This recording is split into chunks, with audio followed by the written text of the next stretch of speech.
එනහම දෙනාටම තෙරුවන් සරණයි මහා සංඝරත්නයන් අවසරයි.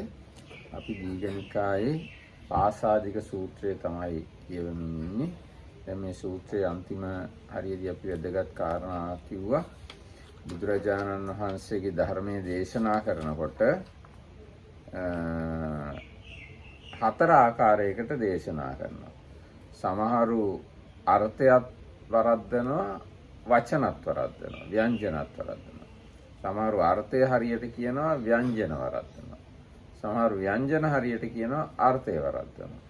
සමහරු අර්ථයයි ව්‍යංජනයයි දෙකම හරියට කියනවා. ඉතින් ඔන්න ඔය විදිහේ පුද්ගලයෝ වර්ග හතරක් ඉන්නවා. ඉතින් ඒගොල්ලෝ කියනකොට එකපාරටම පිළිගන්නත් එපා, ප්‍රතික්ෂේප කරන්නත් එපා. ඒක හොඳට අහලා එයාගෙන් ප්‍රශ්න කරලා එයාට කරුණු පැහැදිලි කරලා ආදී වශයෙන් ඒ ගැන කටයුතු කරන්න කියලා තමයි මේ අවසාන හරියදී අපි කිව්වේ.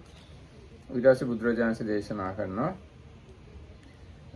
නවෝ අහං චුන්ද දිට්ඨ ධම්මිකානං ඒව ආසවාන සංවරාය ධම්මං දේශේමි. චුන්ද මම මේ ජීවිතයේ ආශ්‍රවශය වෙන්න විතරක් නෙවෙයි දහම් දෙසන්නේ. ඒ වගේම පරලෝ ජීවිතයේ ආසව එනත මේ ජීවිතෙන් පස්සේ ආසව ශේවීම පිණිස පමණක් නෙවෙයි දහම් දෙසන්නේ.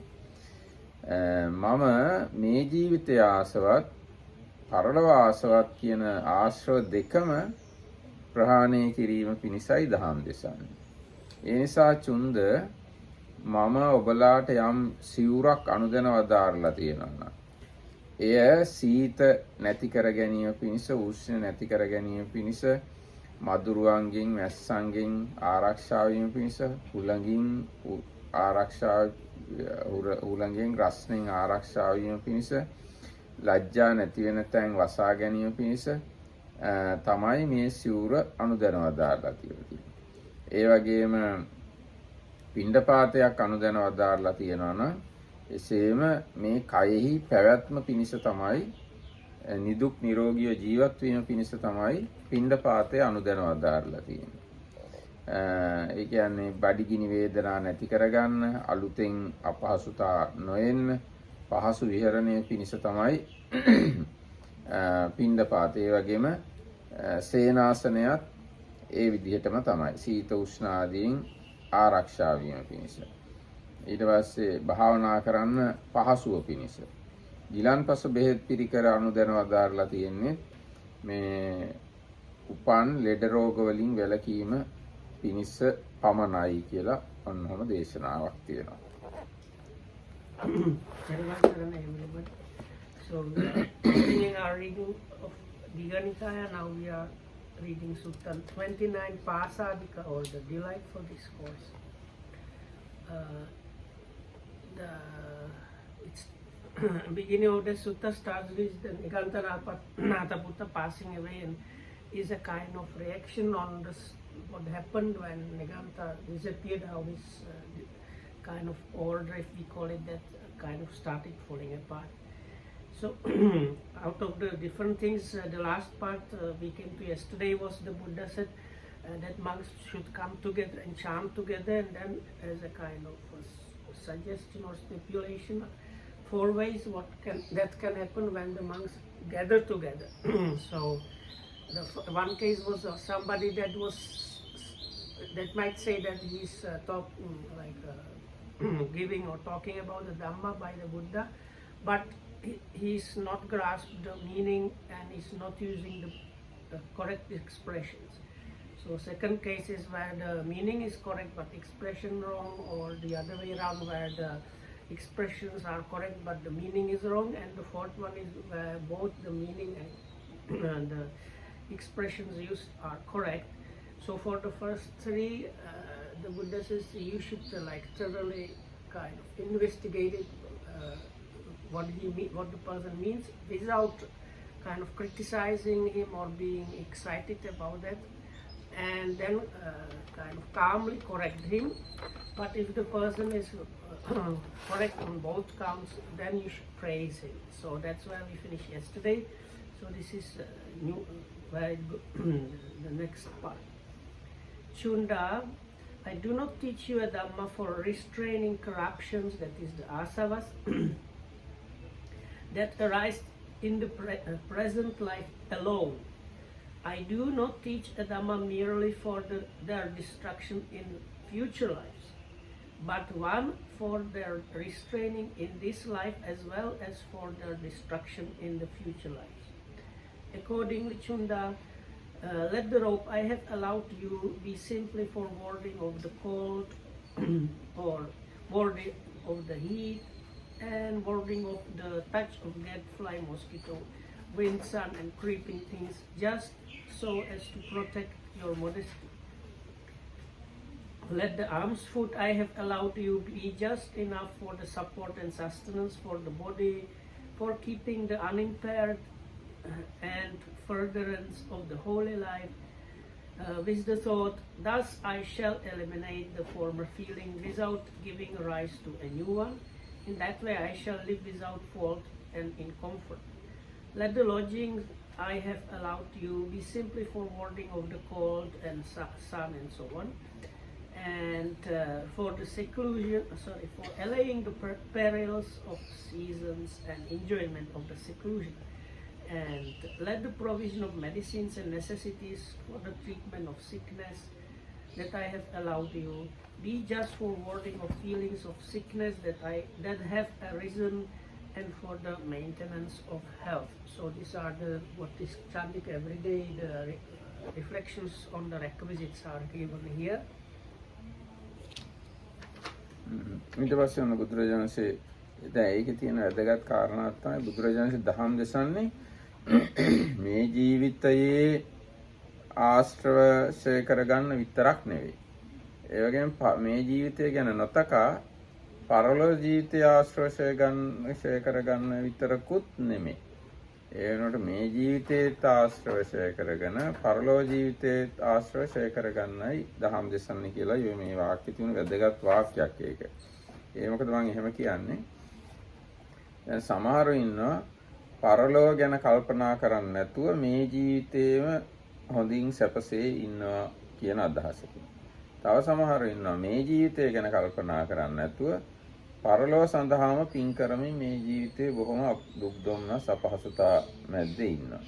ඉතින් දැන් බුදුරජාණන් වහන්සේ මෙලොව පරලෝක දෙලොවම සුවසේ ඉන්න එක ගැන සලකා බලලා තමයි දහම් දෙසන්නේ කියන කාරණාව වගේ එකක් මෙතන කියවෙනවා. So the Markita was stressing out the importance of the beginning of the paragraph where the Buddha says it's not for restraining the corruptions in this life only, and it's not only for the eradication of the corruptions in the future life, but it's for both, because some people they have tendency to do either. Some people they even say and they don't care about any future lives at all. They just try to have good life now, and other people they kind of almost like give up on this life and do everything for the good future life. So Dhammakita I'm saying, like, from this you should understand that the Buddha was teaching the Dhamma for both, not just for one or the other. අන්න ඊට පස්සේ බුදුරජාණන්සේ තවදුරටත් කියනවා චුන්ද මේ අන්‍ය තීර්ථක පරිබ්‍රාජකයෝ මෙන්න මෙහෙම කියන්න ඉඩ තියෙනවා. සුකල්ලිකාන යෝග මනුයුත්තා සමනා සාක්‍ය පුත්තියා විහෙරಂತಿ. මේ ශ්‍රමණ සාක්‍ය පුත්‍රයෝ මේ කාම සුකල්ලිකාන සුකල්ලිකාන යෝගයේ යෙදিলা වාසය කරනවා කියලා. මොකද දැන් මේ වන විට බුදුරජාණන් වහන්සේට කෝටි ගණන් වටින ආරාම හැදිලා තිබුණා. දහස් ගණන් ශිෂ්‍යයෝ හිටියා. කෝටිපති දායකයෝ හිටියා. ඉතින් ඒකින්ද බැලු බැලමට මේ කාලේ වෙනකොට බුදුරජාණන් වහන්සේ ශ්‍රාවකයෝ බොහොම සැපසේ ඉන්නා වගේ පේන්න තියෙනවා. ඒක දැකලා අනිත් පරිබ්‍රාජකයෝ කියන්න ඉඩ තියෙනවා මේ ශ්‍රමණ ශාක්‍ය පුත්‍රයෝ සුකල්ලිකාන යෝගයේ යෙදিলা ඉන්නවා කියලා.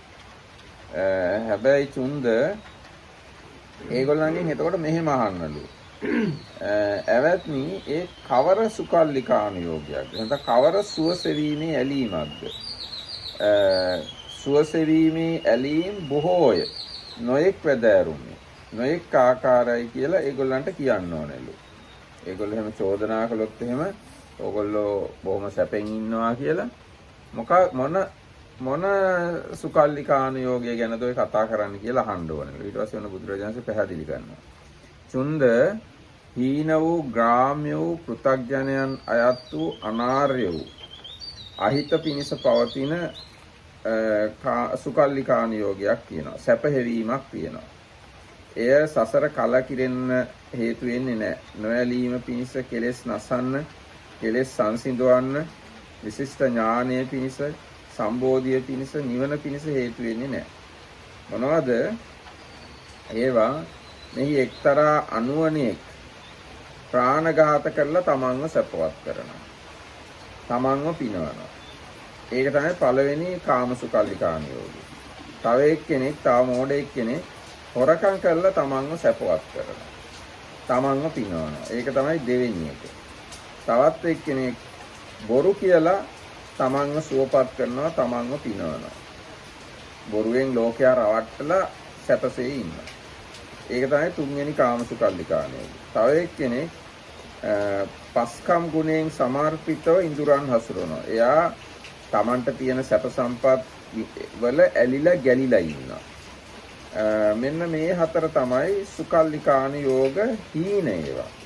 හීන ග්‍රාම්‍ය පෘථග්ජනයන්ට අයිති අනාර්ය අනර්ථකර සසර කලකිරීම පිණිස හේතු නොවන, විරාගය පිණිස හේතු නොවන, නිරෝධය පිණිස හේතු නොවන, කෙලෙස් සංසිඳීම පිණිස හේතු නොවන, විශිෂ්ට ඥානය පිණිස හේතු නොවන, සම්බෝධිය පිණිස හේතු නොවන, නිවන පිණිස හේතු නොවන කාමසුකල්ලිකාන යෝග හතර තමයි ඔය කිව්වේ. මොකද්ද?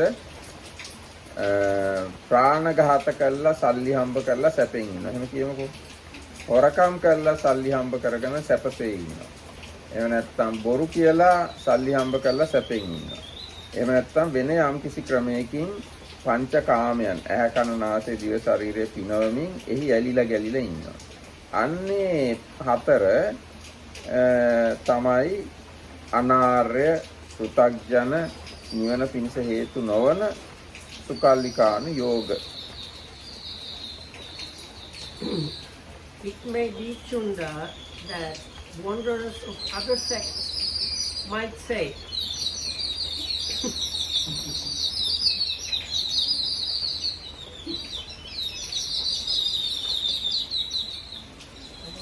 might say, the ascetics who follow the Sakyans or the sons of Sakyans are addicted to a live devotion to pleasure. That is this Kama Sukkalikana Yoga, the famous extreme that is mentioned in the Buddha's first discourse. If so, they should be asked, what kind of a live devotion to pleasure, what kind of life of devotion to pleasure spread? For such a life can take many different forms. There are, Chunda, 4 kinds of life devoted to pleasure, which are low, vulgar, worldly, ignoble, and not conducive to welfare, not leading to disenchantment, to dispassion, to cessation, to tranquility, to realization, to enlightenment, to nirvana. What are they? Firstly, a foolish person takes pleasure in and delight in killing living beings. Secondly, someone takes pleasure and delight in taking which is not given. Thirdly, someone takes pleasure and delight in telling lies. And fourthly, someone gives himself up to the indulgence in and enjoyment of the pleasures of the 5 senses. These are the 4 kinds of life devoted to pleasure, which are low, vulgar, worldly, ignoble, and not conducive to welfare or to the goal, and not leading to disenchantment, dispassion, cessation, tranquility, and realization to enlightenment and nibbana. ඊට පස්සේ බුදුරජාණන් දේශනා චුන්ද ශ්‍රමණ ශාක්‍ය පුත්‍රයෝ මේ සතර කාම සුකල්ලිකානේ යෝගී යෙදුනෝ වෙසෙත්‍යයි මෙසේ අනිත් අය අන්‍ය තීර්ථකයෝ අනිත් ආගම් වල අය ඕගොල්ලන්ට කියන්න ඉඩ තියෙනවා. එහෙම කියනවා කියන එක විය හැක්කක්. මේ කියාපු හතරෙත් ශ්‍රමණ ශාක්‍ය පුත්‍රයෝ ඒ කියන්නේ බුදුරජාණන් ශ්‍රාවකයෝ ඉන්නවා කියලා කියන්න ඉඩ තියෙනවා. එසේ කියන ඔහු එසේ නොකියවුවයි කිය යුතු වන්නේ. ඒගොල්ලන්ට කියන්නලු එහෙම කියන්න එපා කියලා. ඒගොල්ලෝ ඔබලාට නිවැරදි ලෙස කීමක් නෙවෙයි ඒ කියන්නේ. ඒගොල්ලෝ නැති දෙයින් ඕගොල්ලන්ට දොස් කියනවා.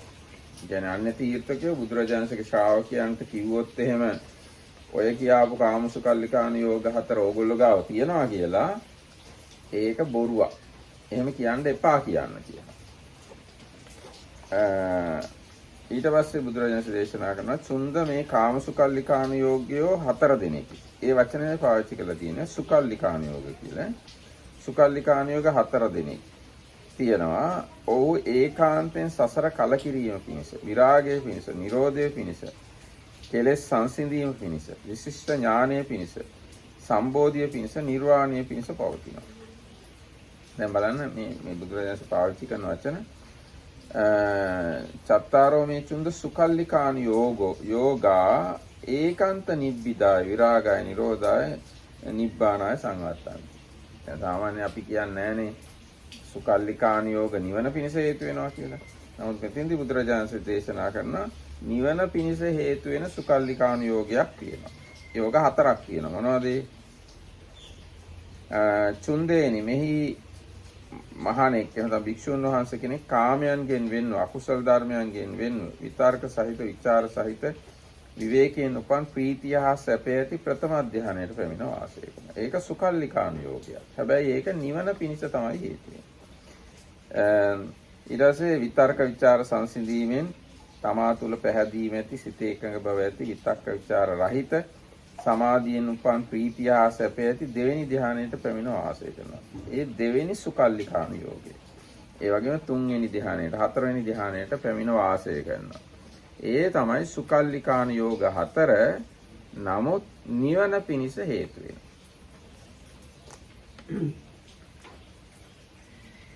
And it may be that those of other sects might say, are the followers of the Sakyan given to these 4 forms of pleasure seeking?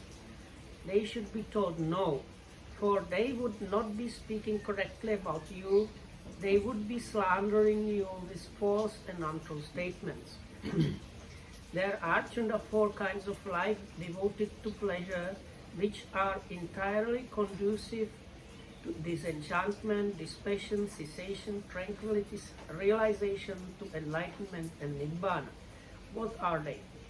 Firstly, monk detached from all sense desires, detached from unwholesome mental states, enters and remains in the first jhana, which is with thinking and pondering, born of detachment, filled with delight and happiness.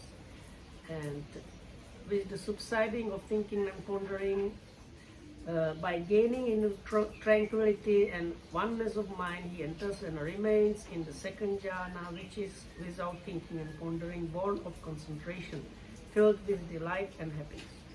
Again, with the fading of delight, remaining imperturbable, mindful and clearly aware, he experiences in himself that joy which the noble ones, of which the noble ones say, happy is he who dwells with equanimity and mindfulness. He enters and remains in the third jhana. Again, having given up pleasure and pain, and with the disappearance of former gladness and sadness, he enters and remains in the fourth jhana, which is beyond pleasure and pain, and purified by equanimity and mindfulness. So, that is that.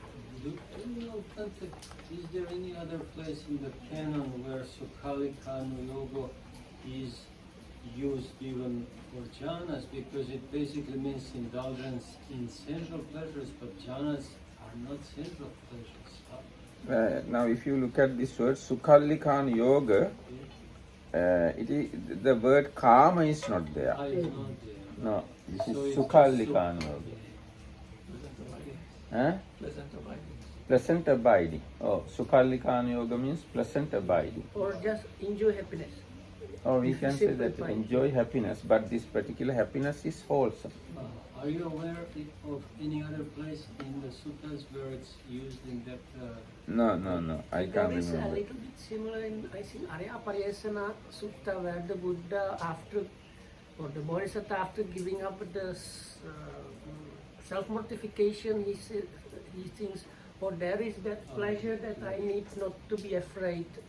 And then he starts... Yes, and the sutta we read, I think before, it is said some pleasures you have to enjoy and some other pleasures you have to avoid.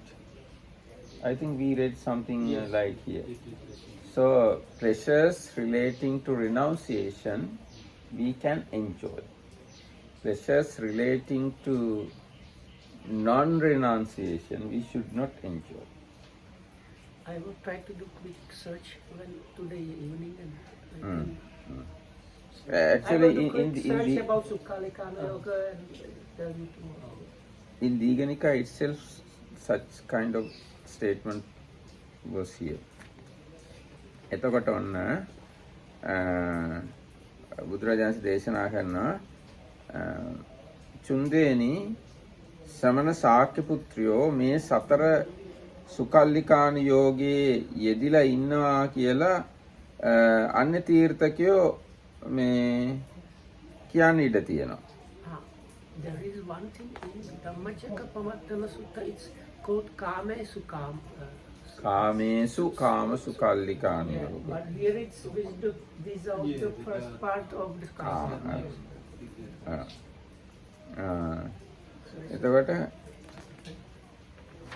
එතකොට ඔන්න දැන් මේ හතරේ යෙදිලා ඉන්නකොටත් ඒ කියන්නේ ධාන හතරේ සැපෙන් ඉන්නකොටත් අන්‍ය තීර්ථකයෝ එක්ක අනිත් ආගම් වල අය කියන්නේ ඉඳ තියනවලු මේ ශ්‍රමණ ශාක්‍ය පුත්‍රයෝ මේ සුකල්ලිකාන යෝගයෙන් ඉන්නවා කියලා.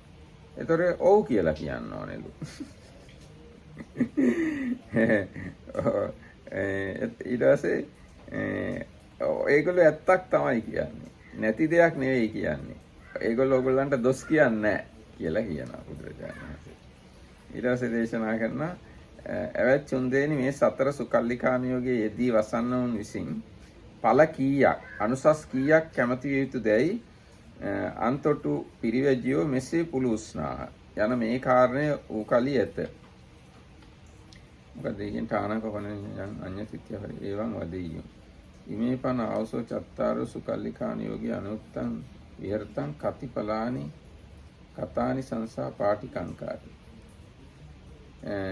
දැන් මේ අන්‍ය තීර්ථකයෝ කියන්න ඉඩ තියෙනවා දැන් ඔය කියාපු සැප වර්ග හතරේ යෙදිලා ඉන්නකොට මොනවද ලැබෙන ප්‍රතිඵල කියලා ඒගොල්ලෝ ඇහුවොත් ඒගොල්ලන්ට මෙන්න මෙහෙම උත්තර දෙන්න ඕනෙලු. මේ සුකල්ලිකාන යෝග හතරේ යෙදිලා ඉන්න එක්කිනාට ඵල හතරක් ලැබෙනවා. මොනවද? පළවෙනි ඵලය තමයි තුන් සංයෝජනයන් සය කරලා අපායට වැටෙන්නේ නැති ධර්ම නියාමයට වැටුණු උපරි මාර්ගත්‍රය පරායන කොට ඇති සෝවාන් පුද්ගලයෙක් වෙනවා. ඒක තමයි පළවෙනි ප්‍රතිඵලය මේ කියාපු සැප හතර විඳින්මින් ඉන්න එක්කෙනාට. ඊගා එක්කෙනා සකදාගාමී වෙනවා. ඒක තමයි දෙවෙනි ඵලය. ඊගා එක්කෙනා අනාගාමී වෙනවා. ඒ තමයි තුන්වෙනි ඵලය.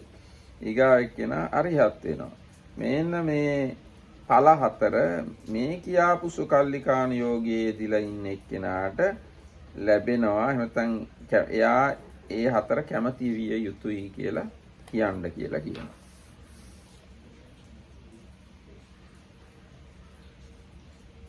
So these are the four kinds of life devoted to pleasure, which are entirely conducive to disenchantment, dispassion, to cessation, tranquility, realization, to enlightenment, to nirvana.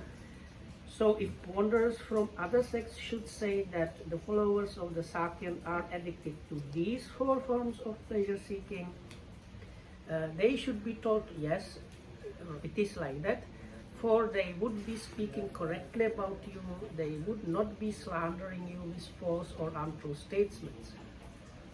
Then such wanderers might ask, well then, those who are given to these forms of pleasure seeking, how many fruits and how many benefits can they expect? And you should reply, they can expect 4 fruits and 4 benefits. What are they? The first is when a monk, by the destruction of the 3 fetters, has become a stream winner, no more subject to rebirth in lower worlds, firmly established, destined to full enlightenment, and so one with one.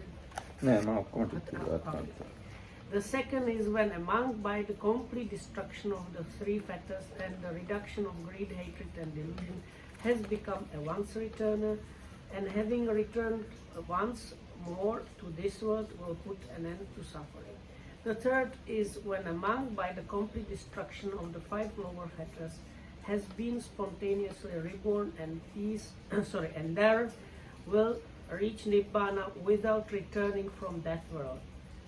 The fourth is when a monk, by the destruction of the corruptions, that is the asavas, attained to arhatship, to the deliverance of heart and thought, and through wisdom. Such are the four fruits and the four benefits that one given to these four forms of pleasure seeking can expect. ඊට පස්සේ ඔන්න බුදුරජාණන් දේශනා කරනවා මේ අන්‍ය තීර්ථකයෝ කියන්න පුළුවන්ලු මේ ශ්‍රමණ ශාක්‍ය පුත්‍රයෝ ස්ථිර ස්වභාවයක් නැතිව ඉන්න අය කියලා. එතකොට ඒගොල්ලන්ට කියන්න ඕනලු මේ ඇවැත්නි දන්නා දක්නා අරහත් සම්මා සම්බුද්ධෝ ඒ භාග්‍යවතුන් වහන්සේ විසින් සව්වනට දෙසන ලද පනවන ලද දිවි හිමියෙන් නොයික්ම විය යුතු දහම් ඇත්තාහ. පොළොව ගැඹුරට පිවිසි බිම මොනවට සිටුවන ලද නොසැලෙන කම්පිත නොවන ඉන්ද්‍රකීලයක් සේ එක්ක අයස් කීලය යකඩ උලක් සේ ඇවැත්නි එසේම දක්නා අරහත් සම්මා සම්බුදු භාග්‍යවතුන් වහන්සේ විසින් දිවි හිමියෙන් නොයික්ම යුතු ධර්මයෝ දෙසන ලදහ පනවන ලදහ. ඇවැත්නි ක්ෂිනාශ්‍රව වූ වැස්ස නිම වූ බඹසර ඇති මාර්ග හතරින් කරන්න තියෙන කාර්යයන් නිම කළ බහා තැබූ කෙලෙස් බර ඇති පැමිණි රහත් බව ඇති හැම අයුරින් නැසූ භවබන්ධන ඇති මනා නුවණින් මිදුණු යම් රහත් මහණෙක් වේද හේ නවතනක් ඉක්ම හැසිරෙන්නට නොහැකි වේ. දැන් මේ කිව්ව එක තේරුණාද? දැන් සමහර අන්‍ය තීර්ථකයෝ කියන්නට තියනවලු මේ ඔය හාමුදුරුවරු ස්ථිර ස්වභාවයක් නැහැ කියලා. මට හිතෙන්නේ ඒකට හේතුව හාමුදුරුවරු මේ බොහෝම සැපසේත් ඉන්නවා. හිටපු ගමන් දුකසේත් ගස් යට එහෙමත් ඉන්නවා. ඉතින් එහෙට මෙහෙට පැද්දෙන ගතියක් වගේ පේන හින්දා වෙන්න ඇති. අන්‍ය තීර්ථකයෝ කියනවලු මේ ශ්‍රමණ ශාක්‍ය පුත්‍ර එක විදිහකට නැහැ, ස්ථිර නැහැ කියලා. එතකොට ඒගොල්ලන්ට කියන්න ඕනෙලු ඇවැත්නි බුදු සියල්ල දන්න දක්න බුදුරජාණන් වහන්සේ විසින් කිසිසේත් ඉක්මවා යා යුතු නැති සීමාවල් පනවලා තියෙනවා. ඒකම සියලු කෙලෙස් නැසූ රහතුන් වහන්සේ කරුණු 9ක් කොහොමවත් කරන්නේ. මොනවද ඒ කරුණු 9? රහත් මහණතමේ දැන සතෙක් මරන්නේ නැහැ. නොදුන් දෙයක් හොරෙන් ගන්නෙ නැහැ. මෛතුන සේවනය කරන්නේ නැහැ. මුසාබස් කියන්නේ නැහැ. ඉස්සර ගිහි කාලේ හිටියා වගේ කාමයන් රැස් කරගෙන පරිභෝග කරන්නේ නැහැ. ඒ වගේම ඡන්දයෙන් අගතියට යන්නේ නැහැ. ද්වේෂයෙන් අගතියට යන්නේ නැහැ. මෝහයෙන් අගතියට යන්නේ නැහැ. බයෙන් අගතියට යන්නේ නැහැ. මෙන්න මේ කරුණු ඉක්මවා යන්නේ රහතුන් වහන්සේලා. ආශ්‍රව ඡය කරපු බඹසර සම්පූර්ණ කරපු ඒ රහතුන් වහන්සේලා මෙන්න මේ සීමාවල් එහෙම මේ නවතන් ඉක්ම හැසිරෙන්නේ නැහැ කියලා ඒගොල්ලන්ට කියන්නලු. වෙන සමහරට ඔය එහෙට මෙහෙට යම් තියෙන්න පුළුවන්. නමුත් මේ කියාපු 9 ඉක්මවා යන්නේ රහතුන් වහන්සේලා. What is the expression used with the last 4? ඡන්ද චිත්ත විරිය වීම ඡන්ද ආගති දෝස ආගති මෝහ ආගති බය ආගති. Agati. Yes, දෝස ආගතින් ගන්තුම් බය ආගතින් ගන්තුම්. So this agatin gantum. අගතින් ගන්තුම්. Yeah. අගති means අගති කියලා කියන්නේ නිකන් Not good. no bias වගේ. bias. He is biased because of fear. or delusion. Oh, No, because right. he is acting wrongly. That's why I wanted to know how. It is not correct Yeah, translation. that's why I was. අගතිය කියලා කියන්නේ පැත්තකට බර වෙනවා. මධ්‍යස්ථව ඉන්නේ නැහැ. Okay. Bias means like deceived, something like this. Bias. Bias means now, as example, No, yeah. he doesn't understand. Prejudice. Prejudice කියන තමයි. එහෙම වෙන්නේ නැහැ රහතුන් වහන්සේලා. Okay, so then such wanderers might say the doctrines of the Satan's followers are not well founded. They should be told, friend, the Blessed One who knows and sees has taught and proclaimed to his disciples principles which are not to be transgressed as long as life shall last. Just like Indakila, that is this like kind of post that used to be in front of the gates of the cities, which is like same amount of it is underground and that is above ground, so it's completely unshakable. So, or an iron post which is deep, based, well planted, and unshakable, immovable, are the doctrines he has taught. And any monk who is an arahat, whose corruptions are destroyed, who has lived the holy life, done what was to be done, laid down the burden, gained the true goal, who has completely destroyed the fetter of becoming and is liberated by supreme insight, is incapable of doing 9 things. He is incapable of deliberately taking the life of a living being. Number 2, he is incapable of taking what is not given so as to constitute theft. Number 3, he is incapable of sexual intercourse. Number 4, he is incapable of telling a deliberate lie. Number 5, he is incapable of storing up goods for sensual indulgence as he did formerly in the house of God. Then number 6, 7 and these last 4, he has here like acting wrongly because of something, but it probably should be translated getting biased because of something. So it should be he is incapable of getting biased because of attachment. He is incapable of getting biased or through hatred. He is incapable of getting biased through delusion, and he is incapable of getting biased through fear. These are the 9 things which an arahat whose corruptions are destroyed cannot do. දැන් මේකේ තියෙනවා එක වාක්‍යයක්. සේයතාපි පුබ්බේ අගාරික භූතෝ අබබ්බෝ කීනාසෝ බික්කු සන්නිධි කාරකං කාමේ පරිගුංජිතුන්. ඉස්සර ගිහි කාලේ හිටියා වගේ රැස් කරගෙන කාමයන් පරිභෝග කරන රහතුන් වහන්සේ අබබ්බය. එහෙම කරන්නේ නැහැ. අන්න ඒ ගැන අටුවාවේ තියෙන විස්තරයක්. We do little by little because otherwise I can't keep everything. So the number 5 is something like he does not store up goods to enjoy them the same way he used to do when he was still leading a household life. So for that we will read what the commentary says. ඒ කියන්නේ ඒක තව ටිකක් පැහැදිලි කළොත් දැන් ගිහි කාලේ කෑම රැස් කරගෙන තියාගෙන කනවා. ඒ කියන්නේ හෙට අනිද්දාට ලබන මාසෙට ඉතින් කෑම ගෙනත් තියාගෙන ඉන්නවා. ඇඳුම් ඕන තරම් අල්මාරි වල මේව පුරෝගන තියාගෙන පරිභෝග කරනවා. ගෙවලුත් ගෙවල් 3-4ක් ඔන්නම් තියාගෙන ඉන්න පුළුවන්. ඊටත් වැඩිය තියෙනවා.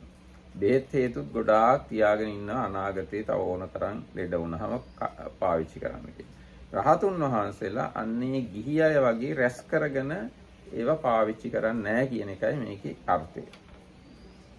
So lay people normally they like store food and prepare food ahead, thinking how they are going to eat it and enjoy.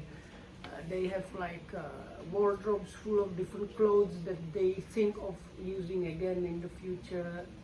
And sometimes even if they are rich, they can have like different houses. Oh, actually not that rich, even like in Europe we have the like weekend houses. It's actually like you have extra house to use at another occasion. And I thought of cars also. So all this like it's normal as a layperson. You have like storing up things. This the idea of using them, even medicines like.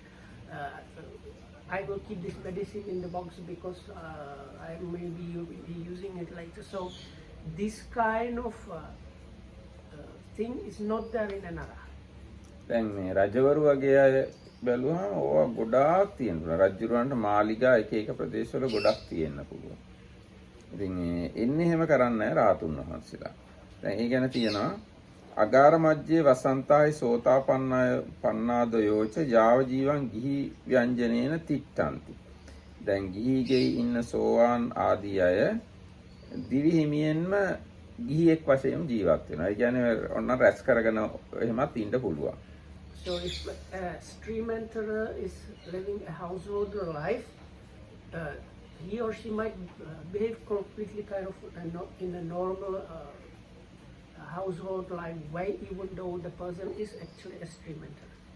කීනාසෝපන අරහතම් පත්වාව මනුස්ස භූතෝ පරිනිබ්බාතිවා පබ්බජිතිවා. හැබැයි රහතුන් වහන්සේලා අරිහත්වයට පත් වුණාම මේ මිනිස්සු මනුෂ්‍ය රහත් කෙනෙක් නම් එක්ක පිරිනිවන් පානවා එහෙම නැත්නම් පැවිදි වෙනවා. So because of this, if somebody becomes an arahat, it is the arahat way of living is not possible as a lay person. So either the arahat dies or becomes an ordinary person. ඔව් දැන් මේ මෙතන තමයි දැන් ඔය කතා දැන් මේ සමාජයේ කතා වෙනවා රහත් ගිහියෙක් කෙනෙක් රහත් වුණොත් මොකද වෙන්නේ කියලා. ඒ ගිහියෙක් කෙනෙක් රහත් වුණොත් වෙන්න දේ තමයි මේ කියලා තියෙන්නේ අටුවාවේ. එක්ක පිරිනිවන් පානවා දැන් මෙතන නෑ වෙන තැන්වල තියෙනවා මම හිතන්නේ දවස් 7ක් ඇතුළත පිරිනිවන් පානවා. එහෙම නැත්නම් දවස් 7ක් ඇතුළත පැවිදි වෙනවා. ඒ මොකද රහතුන් වහන්සේලා අර gedara වල ගිහි අය වගේ කෑම බීම තියාගෙන පරිභෝග කරන්න අභාව්‍ය. ඒක කරන්නේ නැහැ ඒගොල්ලෝ. So in this place it's not mentioned especially, but in other places we came across this already before.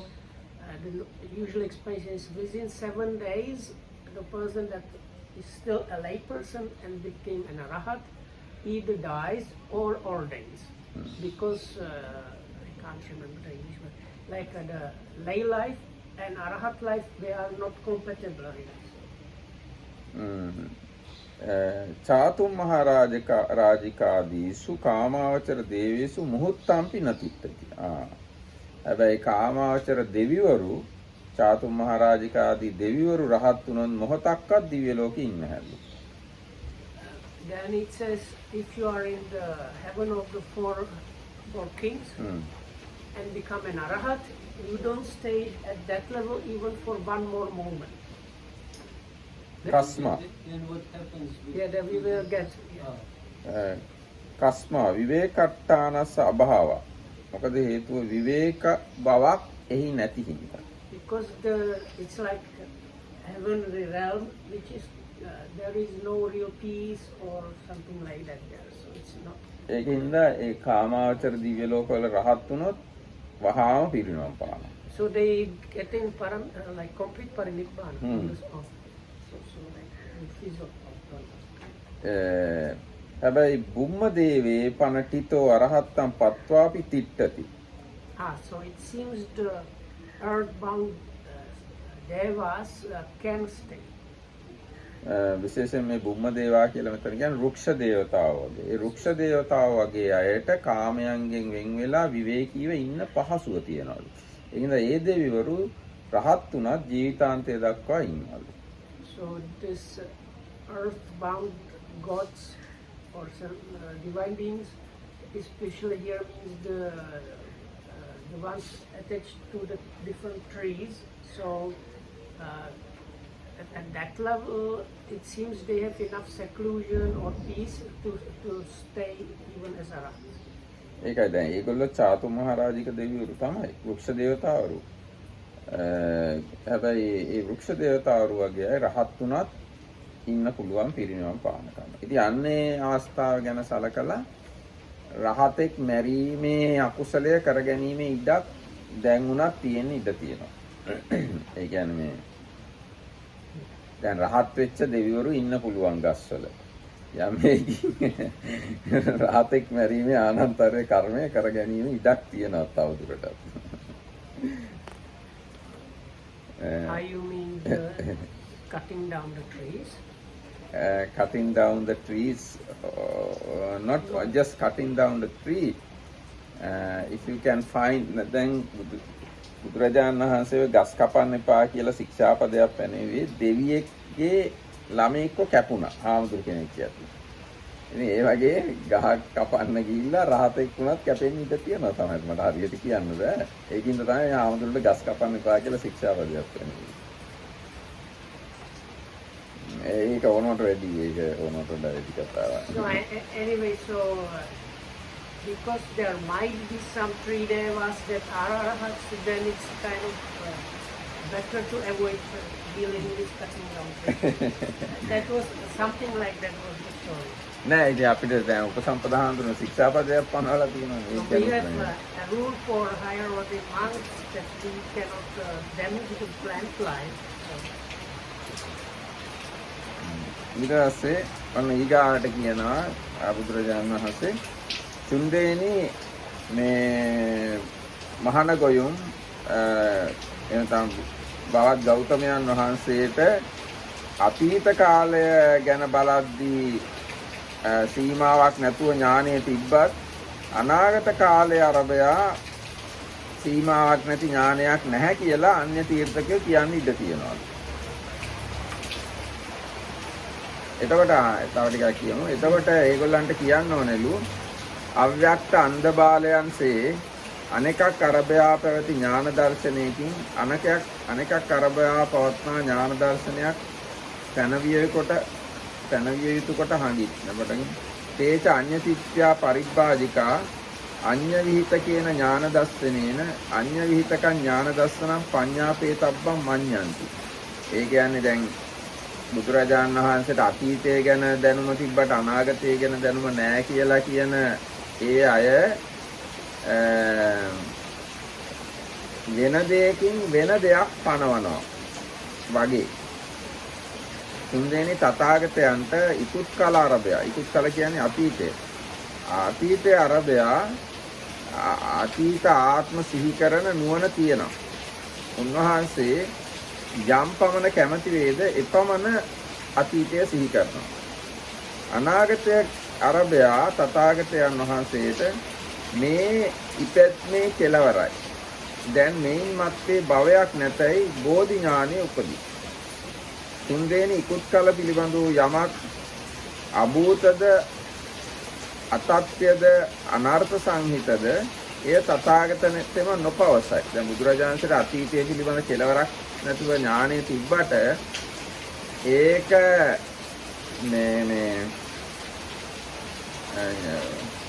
යමක් ඒක අසත්‍යයි නම් එහෙම නැත්නම් ප්‍රයෝජනයක් නැත්නම් බුදුරජාණන්සේ අතීත කාලය පිළිබඳව කියන්නේ නැහැ. ඒ වගේම අතීත කාලය පිළිබඳ යමක් භූතනම් සත්‍ය නම් අර්ථ සංහිත නම් ඒ කියන්නේ ප්‍රයෝජනවත් නම් තථාගතයන් වහන්සේ එයත් කියන්නේ නැහැ කියලා කියනවා. පොඩ්ඩක් භූතද තත්ත්වද අනර්ථ හරි. මෙහෙමයි. අතීත කාලයේ යම් ඇත්තටම සිද්ධ වෙච්ච සිද්ධියක් වුණත් සත්‍යයක් වුණත් අර්ථයක් නැත්තම් ප්‍රයෝජනයක් නැත්තම් බුදුරජාණන්සේ ඒක කියන්නේ නැහැ. ඒ වගේම අතීතයේ පිළිබඳ යමක් භූතද සත්‍යද අර්ථ නිස්ෘතද ඒ පැනේ විසඳීමේ තථාගතතුමේ කාලක් නෙවෙයි.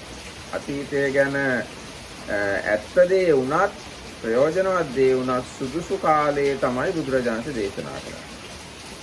තුන්වෙනි අනාගත කාලය පිළිබඳ යමක් අභූතද අසත්‍යද අනර්ථ නිශ්චිතද ආන්‍ය බුදුරජාණන්සේ කියන්නේ නැහැ.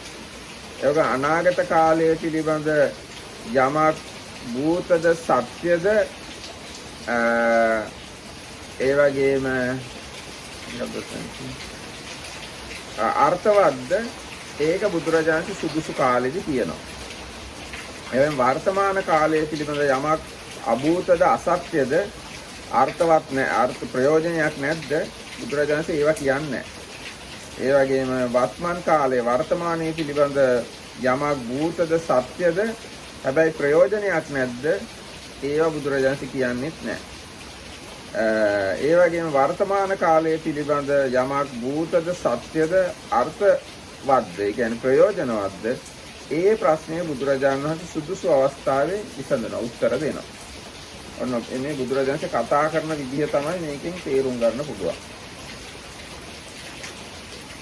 Such wanderers might think, as regards past lives, the ascetic Gautama displays boundless knowledge and insight, but not about the future as to what it will be and how it will be. That would be to suppose that knowledge and insight about one thing are to be produced by knowledge and insight about something else, as fools imagine. As regards the past, the Tathagata has knowledge of past life. He can remember as far back as he wishes. As for the future, his knowledge born of enlightenment arises in him. This is the last birth, there will be no more becoming. If the past refers to what is not factual, what are fables, and to what is not advantage, like there is no use of that, the Tathagata makes no reply. If it refers to what is factual but not fabulous, but which is of no advantage, the Tathagata makes no reply. But if the past refers to what is factual, fabulous, and what is of advantage or that is beneficial, that the Tathagata knows the right time to reply. The same applies to the future and to the present. Therefore, Chunda, the Tathagata is called one who declares the time, the fact, the benefit, the Dhamma and the discipline. That is why he is called Tathagata. ඔව්. එතකොට දැන් මේ තථාගත කියන වචනේ තේරුම තමයි මෙතන කියලා තියෙන්නේ. අපි තථාගත කියන වචනේ විතරම කියනවනේ. බුදුරජාණන් වහන්සේ මේ සත්‍ය වූ දෙයක්ම ප්‍රයෝජනවත් දෙයක්ම සුදුසු අවස්ථාවෙම කියනවා. සත්‍ය වුණත් ප්‍රයෝජනවත් නැත්තම් කියන්නේ නැහැ. ඊට ඔන්න දැන් කවුරුරටත් කියනවා තුන්දෙනි මෙසේ අතීත අනාගත වර්තමාන ධර්මයන්හි තථාගතයන් වහන්සේ කල් දැන කියන සුළුවේ සිද්ධ වෙච්ච දෙයක්ම ඌ දෙයක්ම කියන සුළුද අර්ථවත් දෙයක්ම කියන සුළුද ධර්මයක්ම කියන සුළුද විනයක්ම කියන සුළු වෙයිද එහින් තථාගතයයි කියනු ලැබේ. අන තථාගත කියන වචන තේරුම ඒකයි ඈ. So this translation I find it a bit lacking. So the point there are the things are real things. They are true and they are beneficial. So only if it's a real thing, a truth, and it's beneficial, and then knowing the correct time to talk about that, the Tathagata talks about that, whether it's past, present or future, and on top of that, Dhamma. He also he talks about Dhamma and Vinaya. So this is why he's called Tathagata.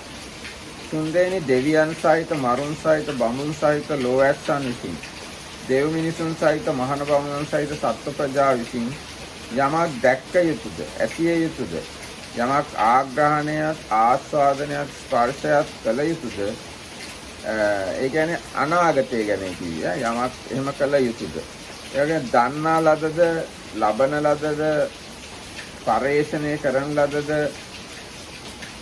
නෑ අනාගත කාලය කියන එකම නෙමෙයි ඒක ටිකක් ආයි බලමු ඉතිකෝ චුන්ද අතීත අනාගත පච්චුප්පන්නේසු ධම්මේසු තථාගතෝ කාලවාදී භූතවාදී ආයි කිව්වා. අත්වාද ධම්ම තස්මා තථාගතෝ සිතේ. යංචකෝ චුන්ද සදේවකස්ස ලෝකස්ස සමාරකස්ස සබ්‍රහ්මකස්ස සස්සමන බ්‍රාහ්මණියා පජාය සදේව මනුස්සාය දිත්තං.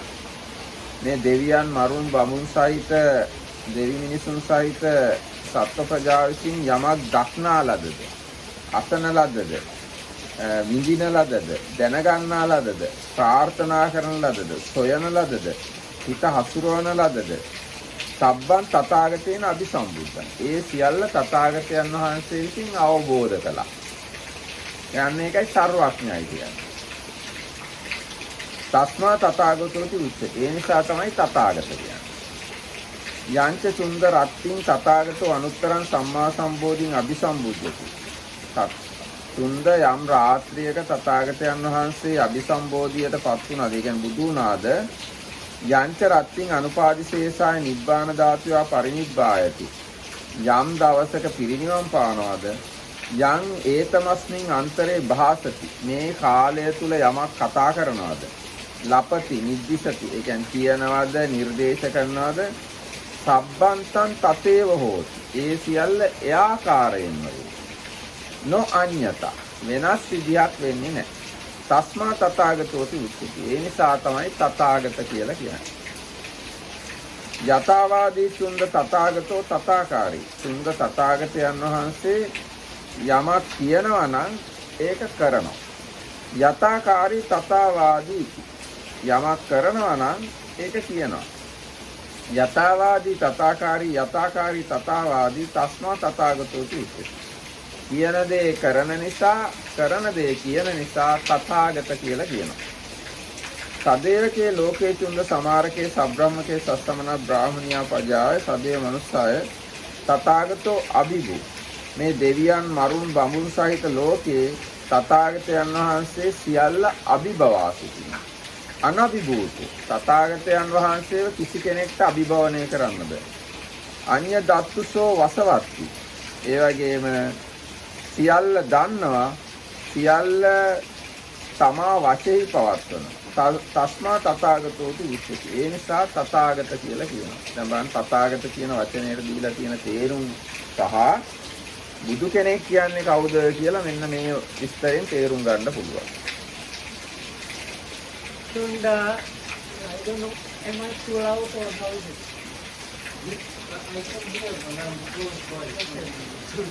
Chunda, whatever in this world which is Devas and Maharas and Brahmas, this is ascetics and Brahmis, the princes and people, is seen, heard, sensed, cognized, whatever was ever achieved, sought after or mentally pondered upon, all that has fully been understood by the Tathagata. That is why he is called Tathagata. Between the night in which the Tathagata gains supreme enlightenment Chunda and the night in which he attains the Nibbana element without remainder, whatever he proclaims, says or explains is so and not otherwise. That is why he is called Tathagata.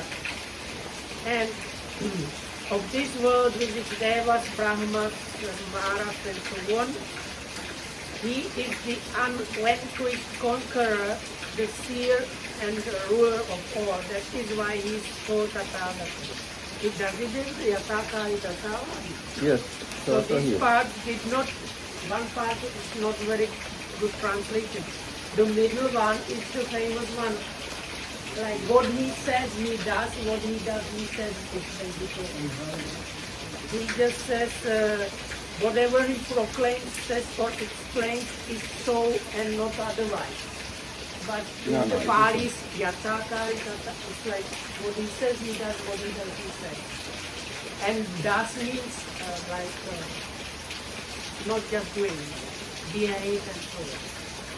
එතකොට දැන් ඔන්න මේ බුදුරජාණන්සේගේ මේ කාරණා ගැන බලද්දි දැන් මීට දවස් කීපයකට කලින් ප්‍රශ්නයක් අහනවා බුදුරජාණන්සේ Windows 10 දන්නවද කියලා. Windows 10 දන්නවද නැද්ද? Windows 10. Windows 10 බුදුරජාණන් දන්නවද නැද්ද? Because there is no Buddha now, so he doesn't know. No, even Buddha is not there, but the sutta explain who Buddha is. According to that knowledge, you can guess whether Buddha knows English or Windows 10 or not. නෑ දැන් බුදුරජාණන් හැම දෙයක්ම දන්නවා කියලා මේ සූත්‍රයට කලින් අපි කතා වුණානේ. යම් තාක් දැනගන්න දේවල් තියෙනවා නම් ඒ තාක්ම බුදුරජාණන්ට ඥානය තියෙනවා. යම් තාක් ඥානය තියෙනවා නම් ඒ තාක් තමයි දැනගන්න දේවල් තියෙන්නේ. ඒක තමයි බුදුරජාණන්ගේ හැටි. ඒතකොට දැන් විනීත හාමුදුරුවෝ කිව්වා එහෙනම් බුදුරජාණන් Windows 10 දන්නවද කියලා. දැන් මේ පැහැදිලි කිරීමට අනුව ඔයගොල්ලෝ තේරුම් ගන්න බලන්න බුදුරජාණන් Windows 10 නොදන්න කෙනෙක්ද දන්න කෙනෙක්ද. එහෙනම් අපි අද දැන් 6යි වෙලා දැන් අපි නවත්තමු. So that was mainly for the benefit for the Czech guy, because all people here, they know that the Buddha's omniscience is wherever he directs his mind, he can know the thing. But like for new people that they don't know this one, if you say whatever is available he knows, it sounds like the definition they give to the God, or in one sutta they say Nigantanata Putta, when he goes, knowledge about everything is present in him all the time. The Buddha is there. දැන් ඒ වගේම බුදුරජාණන්සේගේ සර්වඥතා ඥානය කියලා එකක් තියෙනවා කියලා දැන් පටිසම්භිදා මග්ග ප්‍රකරණයෙන් විස්තර කරලා තියෙනවා. අන්නේ සර්වඥතා ඥානය කියන එක ඒ චෙක් අයට කියලා දෙන්න ඕන. එතකොට සෑහෙන ප්‍රශ්නේ හරි. එනතු අර නිගණ්ඨනාත පුත්ත ගැන තියෙන ඒක මම හිතන්නේ තෙවිච්ච සූත්‍රය වගේ එකකනේ. ඒක විතරක් දැනන් හිටියොත් බුදුරජාණන්සේව තේරුම් ගන්න බෑ. ඒකත් දැනන් ඉන්නවන සර්වඥතා ඥානයක් දැනගන්න. එතකොට තේරුම් ගන්න පුළුවන් ප්‍රශ්නයක් එන්නේ. එතකොට Windows 10 හරි වෙන ඕන දෙයක් හරි බුදුරජාණන්සේ දන්නේ නැද්ද කියලා ප්‍රශ්නයක් අපිට එන්නේ නැහැ හිතට. එහෙනම් හරියයි. එහෙනම් අද දවසට මෙතනින් සමාප්ත කරමු. හැම දිනකටම තේරුම් ගන්න.